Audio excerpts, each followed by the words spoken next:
客委会成立第1年那在这1年当中，我们要展现的是什么呢？就是在台南有11万的客家人，但是我们知道，有这么多客家人，但他们在哪里啊？他们在做什么？所以我们透过今天的这个展览展示，把过去我们做的采访跟记录给一并的展览出来。他们是客家人。也是台南人，因为他们的第2代、第3代都在台南落脚生根，所以很值得大家透过他们的生命故事来看这一段台南客家的历史。我最感动就是因为我们在台南的话，客家人实际上很少数。如果碰到客家人那种，他会跟你讲客家话，就很亲切，就很想说。再认识更多的客家人，有个机缘的话，我刚好碰到客委会，我觉得需要这种活动多办一些，让它集结起来，分享各位的那个士农工商，感受，我觉得很棒。掌握市政3分钟，台南进步向前冲。欢迎收看市政3分钟。台南客家人口约有11万余人。虽没有明确的客家乡镇区，但作为文化古都，推动少数族群文化的生根行动也是重要的施政方向。因此，在去年新成立客家事务委员会，期许从语言教学到各式活动的举办，让客家文化在台南可以持续进展。来听听韦哲市长怎么说吧。对于客家府城元年的一个行动来我们客委会来举办这个客家的一些展览。那尤其我们台南不是没有客家人，只是散居在各地。我想台南市客委会成立之后呢，我们会积极的找到跟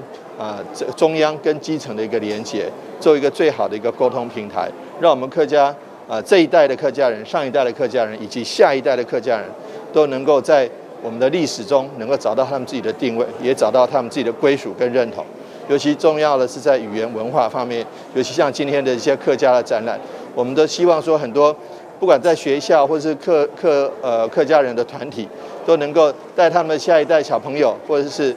学生们来看一看一些客家文物以及客家的风俗习惯，来找到自己的一个归属。我想这个部分是这个展览的目的。我们在台南的客家乡亲将近有11万多人，那这11万多人能够在语言、在风俗、在习惯、在文化上的一个认同跟深化，这是我们努力工作的目标。接下来请收看中嘉新闻。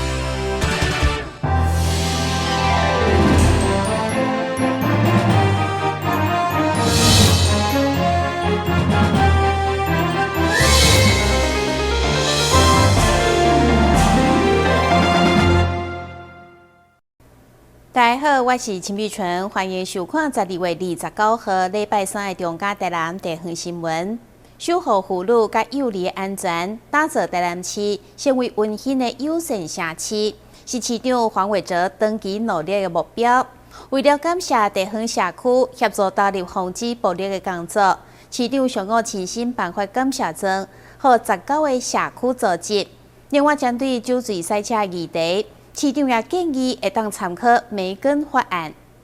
市长会替就任以来，甲市府团队努力整合各单位来共同预防暴力。除了政府积极推动之外，同时嘛需要拥赖社区邻里的共同合作，透过宣导来互市民朋友建立更明确的反暴意识，嘛互社区的大家会当守望相助，杜绝暴力事件的发生。那许多暴力是发生在你我周边，但是往往在现代社会里面，大家人际关系非常冷漠，是很多对于暴力事件视而不见，对于周遭的暴力事件视而不见，但是看到新闻、社会新闻之后，却又义愤填膺。所以呢，我们觉得其实与其事后义愤填膺，不如事前能够及早防治。因此，我们对于一些不管是社区、社团或者是家户之间，我们对于暴力防治，我们一定是要卯足全力加强宣导。另外，针对最近发生的酒驾案件，市长表示，酒驾的处罚应该来做调整，在咧保持比例原则的状况之下，希望会当打到更强的吓惊效力，并提议参考梅根法案，来让全民会当更重视酒驾的问题。我们是有点想要仿照美国的这个梅根法案一样，所谓梅根法案就是说，对于酒驾的，对于这个强暴犯，他如果进入社区社区会的人都会知道我们这个社区进来一个强暴犯。那我们希望说，如果酒驾累犯，包括如果说初犯就发生伤人或杀人、撞死人的，或是累犯屡每次进出监狱好多次的，譬如说2次或3次，这个大家可以讨论。我们考虑要公布他的姓名跟他住在哪个社区，在不公布详细地址的前提下，让他这个社区的人知道我们这个社区进来了一个酒驾犯。活动的现场，市长颁发感谢状，予19个社区的组织，感谢丰埔社区自发性的来贡献心力，甲市府做伙来守护妇女，佮有囡仔安全。台南新闻和超邦刘品言采访报道。台南市政府天高力防治中心举办颁奖典礼，表扬台南市各区里优秀的社区防疫志工，甲校园防疫职友团体。市长黄伟哲特别感谢各界对天高力防治工作的付出甲努力，让台南市今年会当达成零本土病例目标。2015年，台南市曾经有2万多例天高力确诊，因此嘛有113名市民失去宝贵生命。自此以后，台南市伫天高力防治拢一直尽全力来做，加强宣导防疫，并积极清除资讯源。透过所有人的努力，咱市这几冬嘛创造了连续多冬台南零本土案例好成绩。市府28日特别办理2020年天高力防疫职友颁奖典礼，要来表扬防疫职友的团体。同年底我们颁发奖状作等级商品礼券5000元，恭喜东区崇明里。登革热，曾经在台南造成惨重的一个疫情，在2015年的时候，曾经造成2万多例确诊，然后100多位市民朋友失去了宝贵的生命。这个教训我们永远不会忘记。所以呢，在登革热防治上，从过去的赖前市长、李前市长到现在，我们都一直全力的来做，不因为其他的因素而有所改变。那登革热防治上，相对的比较单纯，就是去清除滋生源，只要把滋生源这个清除掉，那传染链就断掉了，那就可以做。那我们也创造了登革热这连续几年的零本土案例，台南零本土案例的这个好的成绩。但是对于我们来讲，我们由于气候的越来越暖化，所以说有时候大家在冬天还是可以看到蚊子。所以说我们登革热防疫，只有高峰期跟平常期，但是没有这个松懈的本钱。因此呢，即使在冬天，即使在这几天寒流这个比较冷，但是我们对于滋生源的清除还是要一直加强。那借着这个志工的表扬，借着防疫团队的表扬，我们也谢谢市民朋友的配合。卫生局表示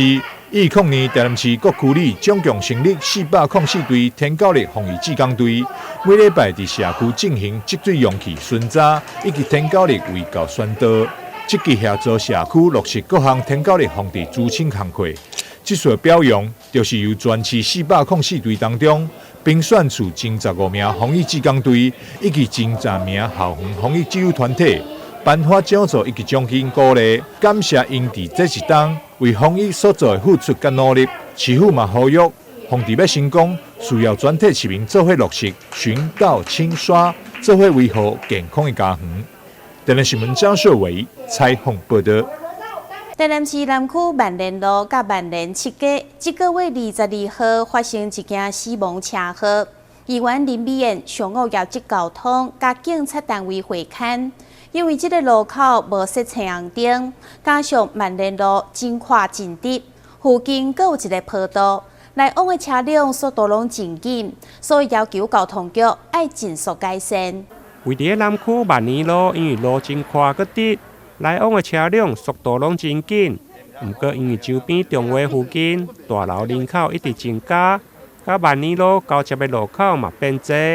尤其万年路甲万年7街。日前还阁发生死亡车祸，对此议员林美燕伫当地新公里长的反映，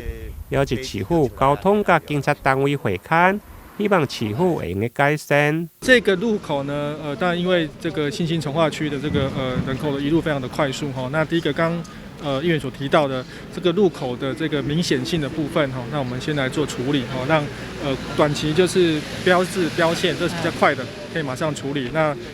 这个提醒用路人减速的这些相关的标志标线，我们先来处理。那号志的部分，我想我们回去再跟警局研议。那今天看来，因为前面已经有号志了，我想透过连锁应该是没有太大问题。短期哈，就是机动性的这个测速可以先来，因为他们有很多机动性的测速的这些设备。好，那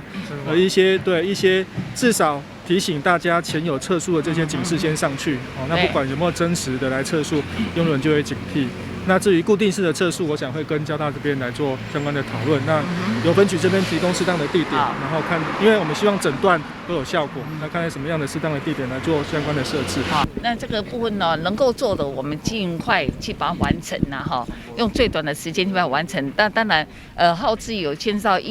经费的问题，还有施工的问题啊，花包的问题。那当然，我们希望在这耗资的部分是列为明年度第一批的，就是施工的。就是位置的哈，那当然有一些周边的配套措施哈，必须要去赶快，就是在最短的时间把它完成啦。那当然测试的部分，因为在永成路我们有看到测试嘛，那在万年路这个部分，我也希望能够有定点那个测速啦，提醒一些路人说这个地方真的是很多的岔路。根据警察局第6分局的统计，该路段对今年1月到12月27。总共发生2件车祸，其中1件死亡，1件受伤。加上伫经过台86下面，还佫有一个路段有坡道，如果民众速度紧，将无注意到头前的路口。对此，交通局目前朝向标线甲标志的改善，提醒用路人来降低速度，并且珍惜交通号志来改善。台南新闻林根采访报道。针对台湾经济税法无合理，法税改革联盟要求政府通盘检讨，串联全台各县市举办宣讲会。29号伫台南市议会表达心声，对着政府无应该收的税，或者是违法课税，爱行税予人民。议员罗坤和甲李定国也拢到场声援。良心护真理，良心护真理。真心换正义，真心换正义。将手上的良心牌啊搭上税务人权的看板顶面，良心护真理，真心换正义。由法税改革联盟甲平反1219联盟29号上午伫台南市议会召开税务人权迫害的记者会。针对台湾目前经济无合理的税法，伫整个税务体制上，政府需要做通盘的检讨。对着税务单位，如果为了提高绩效，你有税务奖励金，因认为必须要检讨是不是有公平性，避免造成百姓权益被剥夺。我为什么要参加法税改革？因为最主要我发现我们的税制有非常多的这种不合理的现象。像我们如果国税局开出税单的话，必须民众自己证明自己没有税，那不然的话，经过30天你没缴的话，他马上把你拍卖财产。虽然我们可以提起诉愿，但是你提起诉愿的时候，你必须要先缴，以前是1半，那现在的话虽然修改为1/3，还是非常的多。因为如果国税局随便开出一张巨额税单的话，你如果连这个税额都没办法来先预缴的话，那你可能财产马上就面临被拍卖的状况。而且你纵然是提起了诉愿，但依据诉愿法的话，你在诉愿的时候并不能够停止那个执行程序的进行，所以很多民众呢，就是因为这样被迫跟国税局那个协商啊，多少缴一点，那这个是非常的不合理。政府单位如果把违法的税加在老百姓的身上，那你说国家会安定吗？老百姓会安全，会没有顾虑吗？所以我们也借着今天这个记者会，让政府要悬崖勒马，不应该收的税、违法的税要还诸于民，要让老百姓安心。我们的交通奖金违规事件检举达人它其实已经造成了相当大的民怨。你到了某一个点，其实你要懂得折返。所以后来我们取消了，但是取消的这段时间，其实仍旧让了许多的民众感到恐慌。这就跟我们的前面有提到的奖金课税制，他们编列了大笔的奖金，造成了权力无限放大，就为了赚取那些，造成百姓人民在继续受害。我觉得我们政府有太多需要我们去检讨，而且我要求他们能够听进我们民意的这份力量。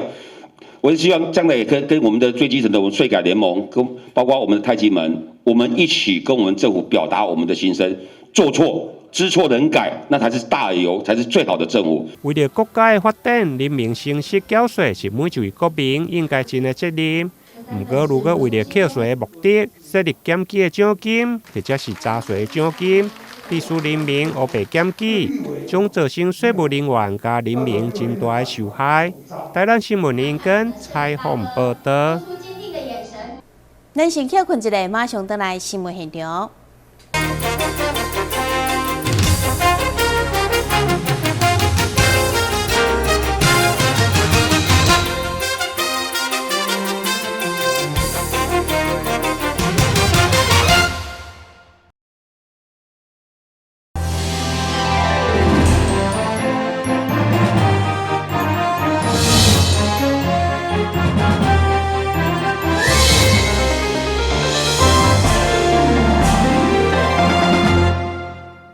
位伫东风路一间烧肉屋，店内主打品质优良的 A5 和牛以及伊比利猪，而且头家是日本东京人，对料理的细节甲实在要求，坚持日本人特有的职人精神。每到用餐的时间，店内总是坐甲满满。透过报道，做回来了解这位日本朋友伫台湾创业的故事。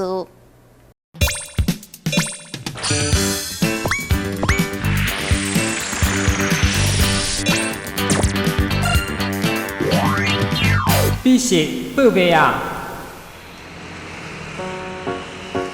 这间位于东风路上的桂一郎健康烧肉屋，开店的第一件事不是别的，就是先起火烧木炭，而且这些炭也不是普通的木炭，而是使用贵甘最的日本备长炭。就连烧肉的配角都这么讲究了，更何况是主角本身呢？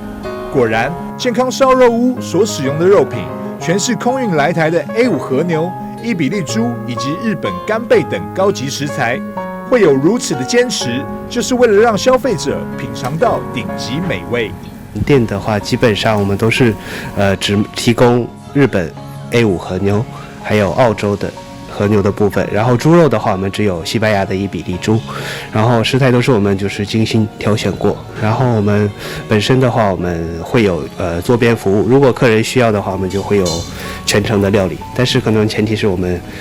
在就是现场比较允许的情况下这样。那如果说现场比较忙碌的话，可能我们会就是稍微麻烦客人自己自行稍微料理一下，但是我们会时常的巡逻观看，对，会关心客人的状况，这样。那我们的话主要就是我们的特色就是我们的服务，然后以及对于食材的坚持。一郎先生当初与台湾妻子在澳洲攻读研究所时认识，毕业后两人决定回到台湾共组家庭，也因为对料理有兴趣，加上想把家乡味带到台湾，于是开了这间健康烧肉屋。展店8年的时间，也让他对台湾人的支持与热情充满感谢。现在他用美味的料理来回报。对，因为其实台湾的客人都非常的热情，非常的友好。对，那主要是口味上，我觉得口味上可能真的是说台南会比较喜欢偏甜的口味，然后没有日本那种调味重口味的调味，但是比较偏甜，然后喜欢吃火锅。所以说我们的餐点慢慢的我们经过了8年的演变，现在就是标准都会有搭配火锅。而会把店名取为健康烧肉屋，其实也是因为老板一郎先生坚持提供健康的烧肉，只使用日本及澳洲无瘦肉精的高级和牛，猪肉是采用西班牙进口的伊比利猪，海鲜则是天然放养的渔获，就连木炭也是只用日本的备长炭。对于各项细节要求一点都不马虎。尤其台南是美食之都，一郎先生选择在台南开店，除了是眼光精准，加上喜欢台南在地的人情味以外，他更希望透过美食提升台日友好。当然，从来客顾客数就能了解到一郎先生的用心与成功之处。记者张硕维，台南报道。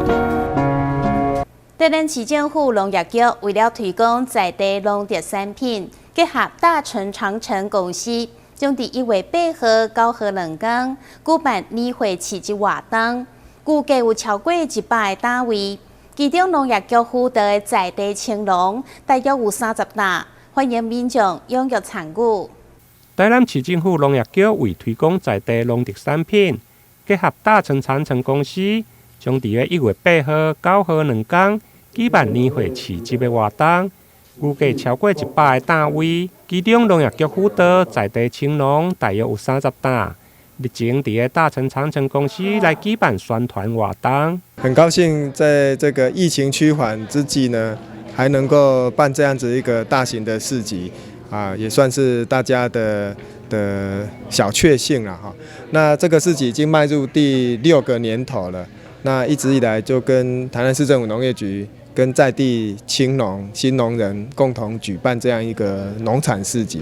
那后来我们也结合的南北货、干货，那把年货也并进来这个市集，所以这个市集叫农产年货市集。那跟台南市政府就定一个 slogan 叫做安心欢聚好时光。那我们很希望这个活动能够延绵不绝、持续的办下去。这个活动目前来讲已经募集了100多个摊位。那除了农产还有南北货之外，也结合一些文创。那我们也把一些公益团体纳进来，让他们的手作，让他们的一些创作也可以跟市民朋友分享。活动中包括大成长城的总经理庄坤元、市府农业局副科科长王仁志，以及多位青农拢亲自出席，推销家己的农特产品。其中客家青农刘淑娟更加用家己生产的麻油搭配大成的鹿野鸡腿肉，现场示范麻油鸡的料理。今年的市集活动预计1月8号、9号2天登场，搭配年节，现场嘛有写春联、公益的关怀、加摸彩闯关游戏等，欢迎市民朋友踊跃参加。台南新闻林根采访报道。中营路中拍破传统接受查甫学生以后，家境相关的课程变得变成学校的特色之一。透过老师的指导，男学生也甲女同学同款，用手细心制作卫生用品。即马就带大家做伙来了解。来到台南的中营路中，会当充分感受到拍破传统观念，佮有讲究性别平等的校风。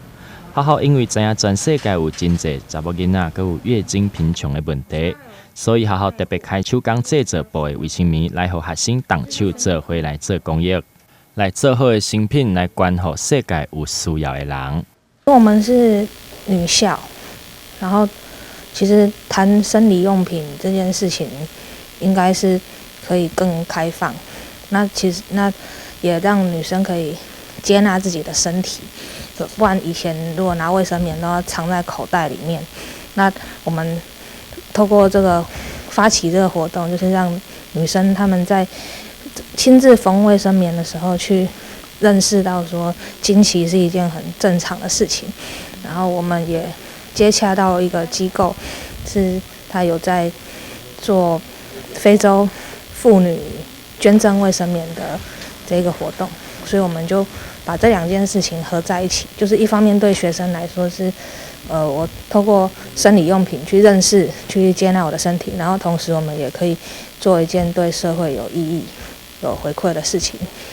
那我们也鼓励女学生她们可以对卫生用品有更多的选择，因为很多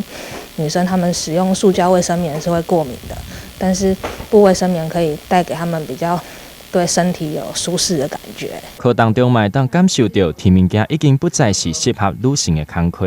查甫囡仔嘛，当同款把这个手工艺做了真好真水。因为班上的都有参加啊，自己也想尽一份心力去帮助其他国家的女生，然后觉得女生每个月都要来一次月经，也很辛苦，所以因为还要花钱去买卫生棉，所以做这个感觉比较不用花到钱，可以帮助家里的经济。好好利用安尼的课程，让学生知影要安怎利用无同的方式，会当帮助到经济需要帮助的人，嘛互囡仔会当自细汉发展更健康完整的人生观念。台南新闻刘品言采访报道。感谢你收看12月29号的中嘉台南地方新闻，我是陈美纯，咱再会。